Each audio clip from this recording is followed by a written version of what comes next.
Thank you for watching Channel Zero. This is Reiko, Sakano Ube, and I want to introduce you, Dr. Robert Eldridge. Hello. Thank you for coming. Thank you very much.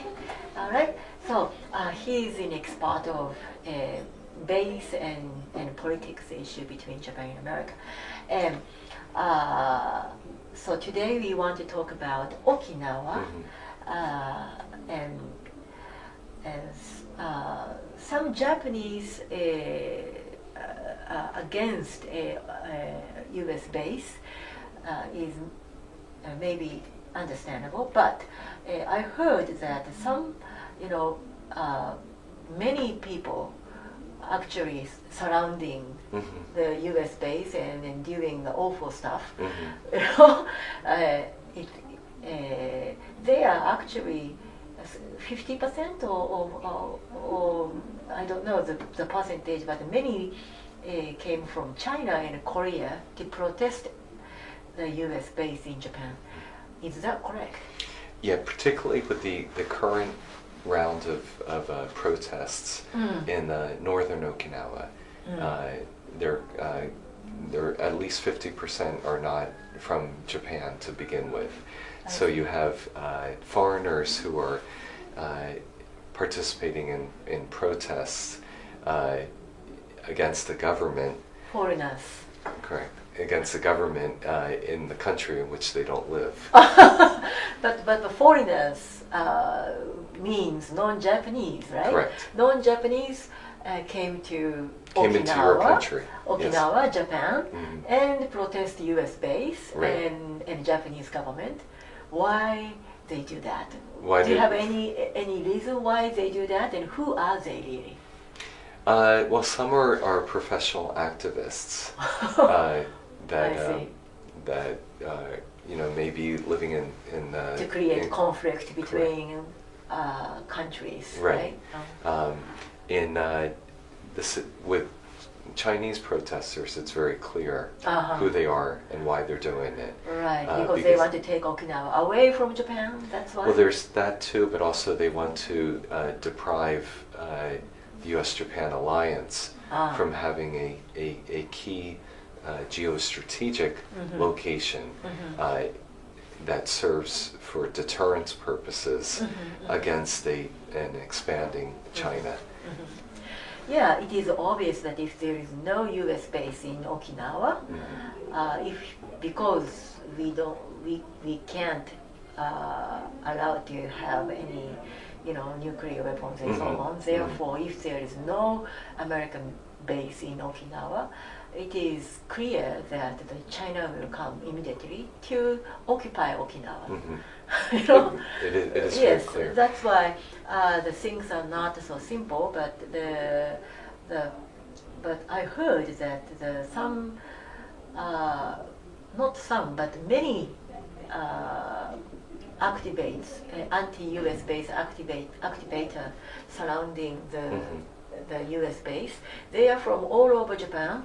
They don't live in America. They don't live in Okinawa, but they are from all over Japan, or from China, or from Korea, to protest against U.S. So yeah, let me explain. So there are a variety of protests that are going on.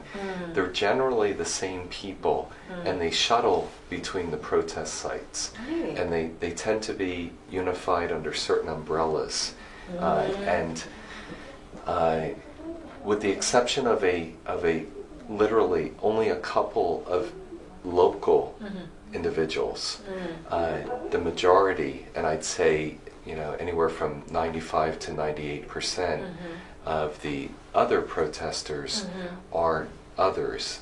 In other words, they're not from that particular community. In the case of Camp Schwab, otherwise known as Henoko, where a base relocation is being discussed and taken place.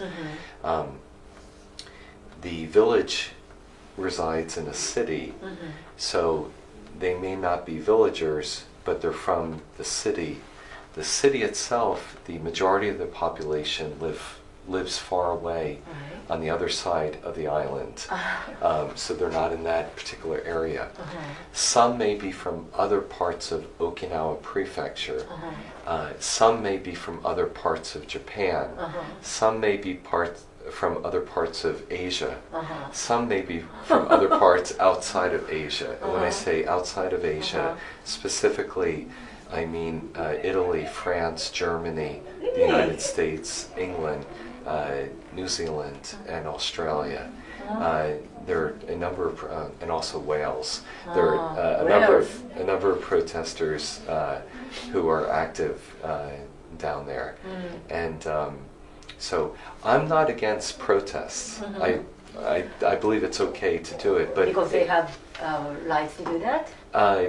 Yeah, Japan is a democracy, and so, but it's the there are certain things I disagree with, and when they do protests illegally, when they use violence against people, and I've been assaulted by protesters,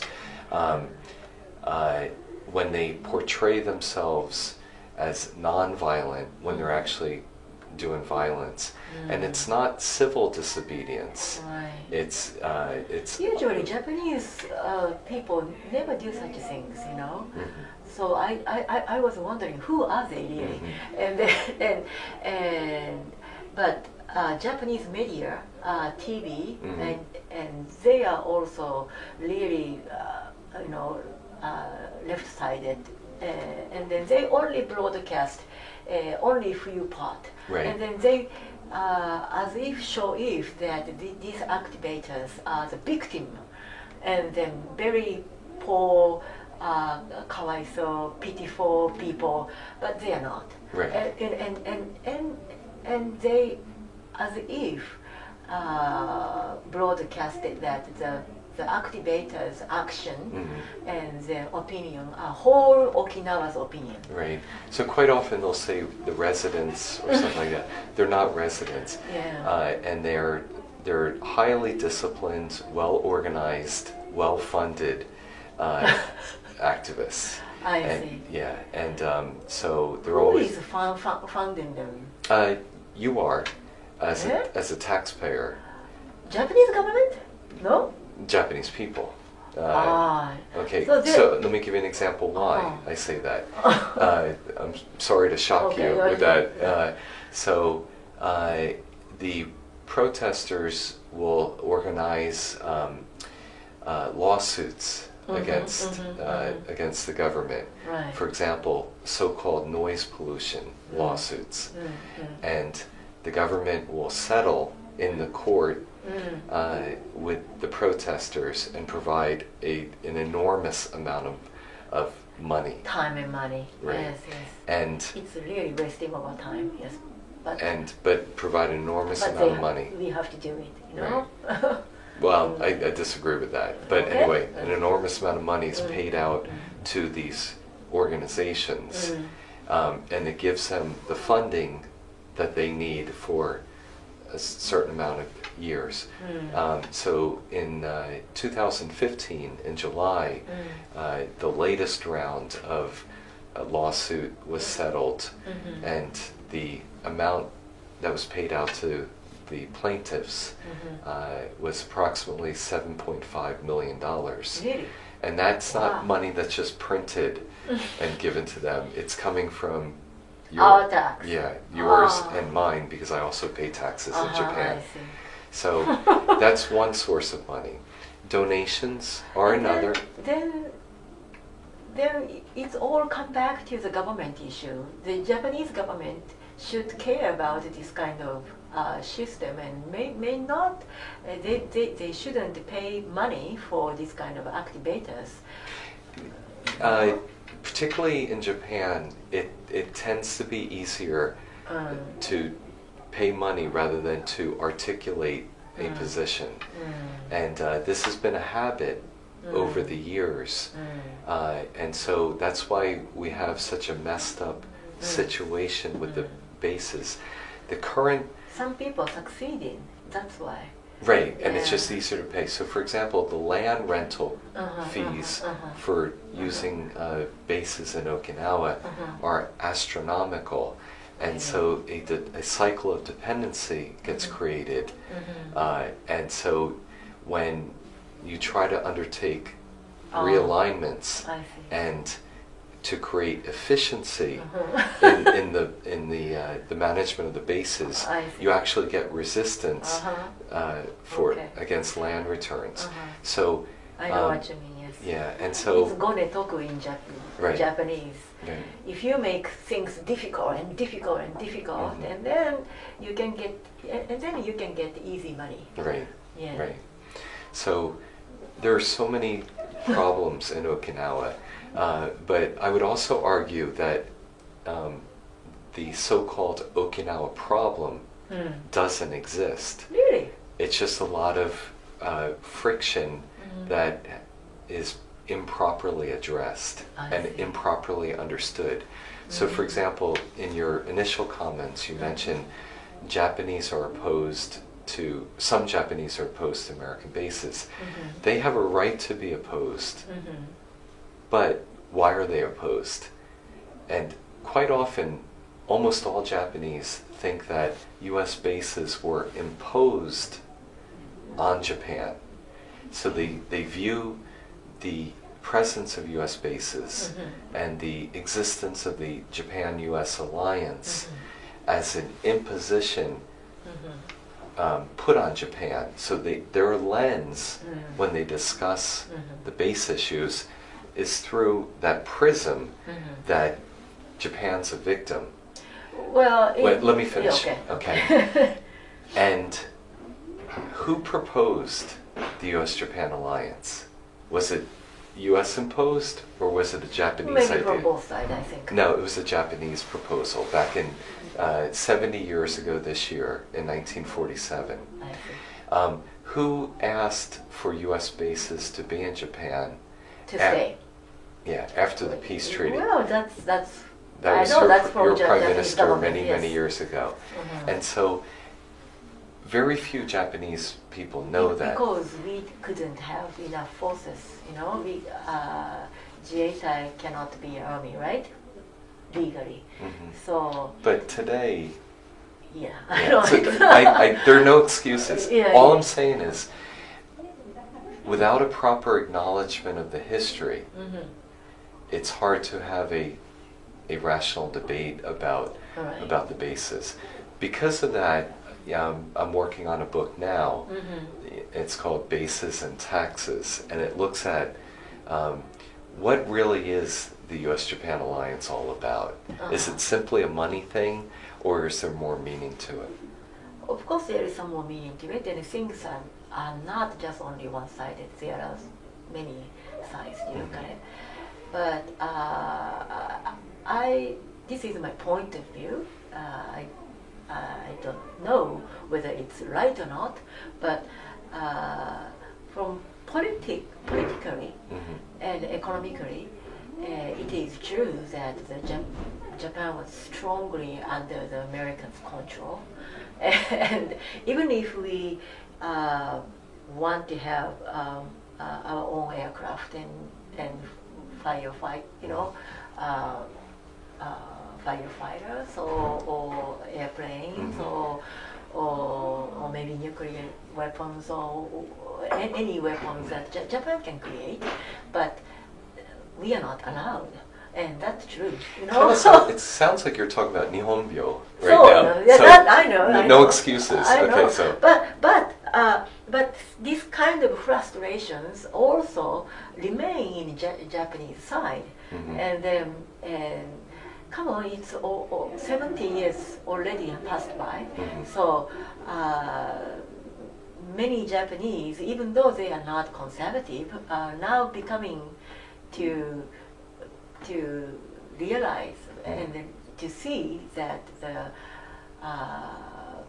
that Japan should be or wants to be the real country one more time. Yeah, you and know? so Mr. Trump is given that opportunity Yes, to Japan. Yes, that's why conservative, Japanese conservative loves Trump. So the question is, Maybe. what are you going to do about it? That's a good question. So, Yes, that's a good question. So stop looking to Trump. Stop looking to the United States. But well, if you talk about that, we need to find our Japanese version of Trump in Japan, right? I don't think you need But we don't have any. The problem is the tragedy of Japan is this, Doctor. Japan is a very technically world-dominated country, but I shouldn't say that. But our government is really awful. I don't think a Japanese politician and our government, especially Mr. Abe's administration, they are not really doing any good for Japanese and Japanese government. Japanese people and this country, and Japan is a very unique country. We have cutting edge technology, but also we have a very old history, maybe one of oldest history in the world, and we have emperor household in Japan. So we have strong tradition and history, and also we are science country, cutting edge edge country. So this cannot be balanced sometimes, but so far Japanese people endure and then worked hard and didn't say anything, but because even though we work hard, but our our salary cut it off, and our lifestyle is always not so. We supposed to be rich people, but we don't really feel it, because our money is taken away. To where, That's why some Japanese men politicians say that Japan is not ATM for the world anymore. Japanese money is not for American people or World Bank or whatever, anymore. And Japan is not a wallet for other people anymore. And then, so if there are no politicians, and he's vanished. So if there are no politicians, do you see drafting somebody who becomes the CEO of Japan, maybe like a presidential system? I don't know. I don't think so. But politics is politics, and economy is economy. It should be different. But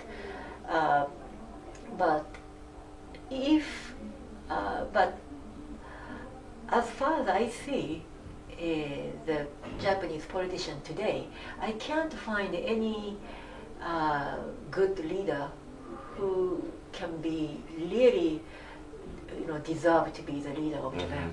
Unfortunately. So in this way, you have your country has much more, possibility, because, many good Americans who can be the leader, but in Japan, not so much. In our country, and this is a critical time for the country, can we break the hold on the existing parties and the mainstream media? And one of the most difficult issues, and the key issue, I think, is getting money out of politics. And Mr. Sanders tried very hard to do that. Unless you can get money out of politics, it's going to get worse and worse rather than better and better. So we may have the talent, but for people to go through that process and make it to the top, most often they would have been corrupted. Trump's unique in that he has his own money, and he said he didn't need to rely on donors. That's not entirely true, but he said he didn't have to do it. But for the sake of the United States, and indirectly or directly for the world, for the United States to get money out of politics, just like 25 years ago in Japan, the issue of money in politics was heavily debated in the parliament. Those are issues that we need to resolve quickly. That's right. Okay. Well, you are expert in politics between Japan and America, right? And you know, and you live in Japan, and you've been watching this government. I'm talking about Japan side. Maybe you can't really say the person's name exactly, but do you think there is a good leader or good politician who can be a leader, next leader of Japan? I think who we can rely on? I don't want to find even. I want to find one, but I can't see anyone.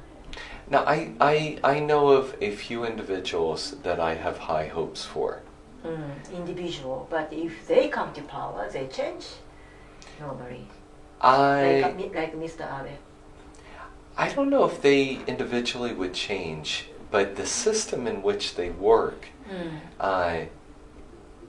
can make it very difficult for their vision to be implemented.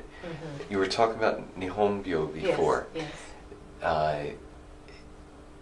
One of the aspects of, in my opinion, Nihonbyo, particularly related to Japan, is an effort to avoid making decisions. Not so much ignoring problems, but something to me that's even worse is that recognizing there's a problem, but not making a decision in a quick enough fashion to do anything good about it. It's almost too late. Yes. It's not ignoring. Ignoring is that you don't even want to acknowledge that the issue, that they've recognized it, but they don't take action. But it's more. But now that's Nihonbyo, and then I can see many Japanese are like that today. In Kasumigaseki or Nagatacho, I can't find any guy at this moment who are not Nihonbyo. I'm sorry to say.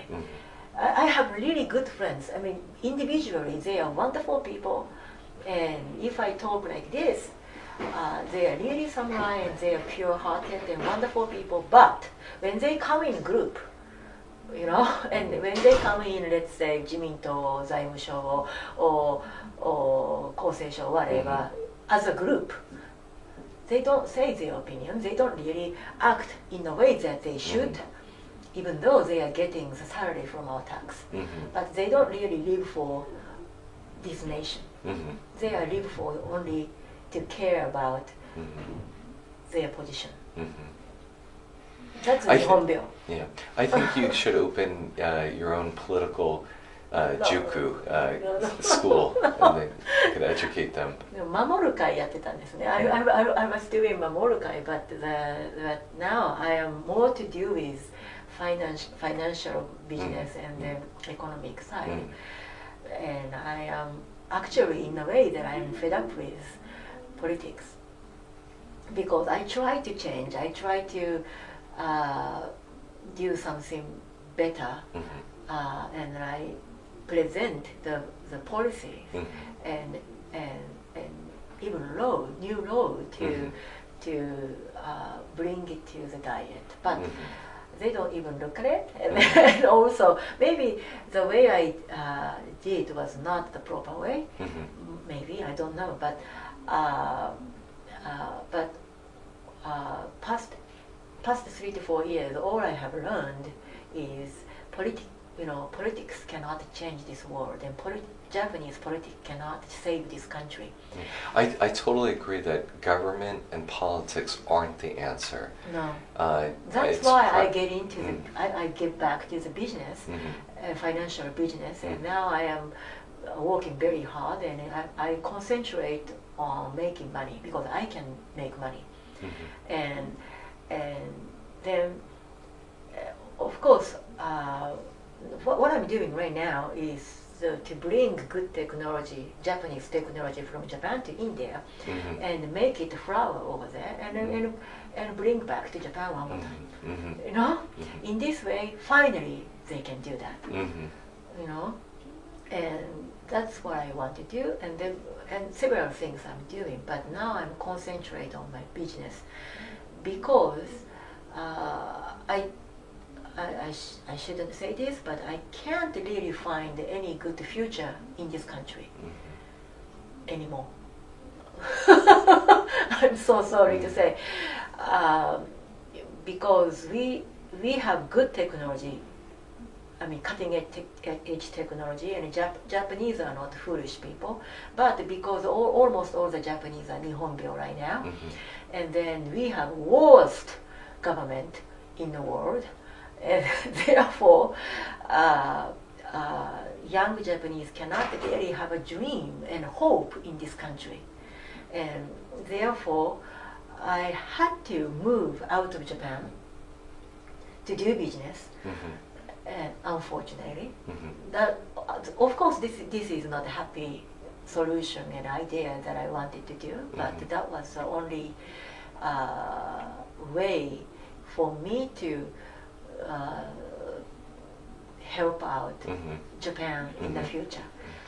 My projects this year include a book on university reform in Japan, because I think in order to improve Japanese society, reform Japanese society, the universities play a huge role. Unfortunately, the universities tend to be baggage on Japanese society rather than the transformers that Japanese society needs. I see. Okay. Wow. Okay, so next, too much capitalism makes us communism, and then